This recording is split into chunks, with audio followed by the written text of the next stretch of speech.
మధ్యాహ్నం నేను పోలీస్ స్టేషన్లో ఉన్నప్పుడు నిజామాబాద్ కదిరి టౌన్ నిజామాబాద్ కాలనీ చెందిన మిస్బాహో మదర్సా నిర్వాహకుడు రఫీక్ మా దగ్గరికి వచ్చి గత రాత్రి మిడ్-నైట్ 2 పిల్లలు మిస్ అయ్యారని చెప్పేసి కంప్లైంట్ ఇవ్వడం జరిగింది. మేము మరి గత రాత్రి మిస్ అయినప్పుడు ఇప్పటిదాకా మీరు ఎందుకు కంప్లైంట్ ఇవ్వలేదని చెప్పి ఇప్పుడు ఆ పిల్లల కోసం చుట్టుపక్కల వెతుకుతున్నాము, ఇప్పుడు మీ దగ్గరకు వచ్చి ఇచ్చామని చెప్పేసి వెంటనే మాకు తెలియజేస్తే మేము వెంటనే అలర్ట్ అయిపోయి ఎక్కడుందని విషయం సేకరించుకుంటే మాకు ఇన్పుట్స్ ద్వారా బెంగళూరులో ఉన్నట్టు తెలిసింది.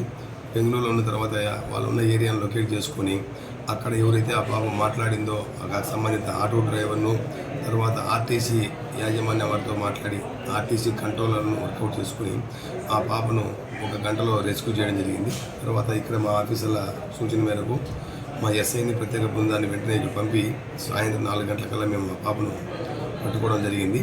తిరిగి 7 గంటలకు ఇక్కడ తీసుకొచ్చిన తర్వాత ఆ పాపను విచారించిన తర్వాత తెలుసుకున్న విషయం ఏమిటంటే అమ్మాయి వచ్చేసి ఇంట్లో కుటుంబ పరిస్థితులు బాగలేకపోవడం, తల్లిదండ్రుల నిరాదరణ, ఈ సమస్యల వల్ల ఆ అమ్మాయి బయటికి వెళ్ళాలని ఆలోచన.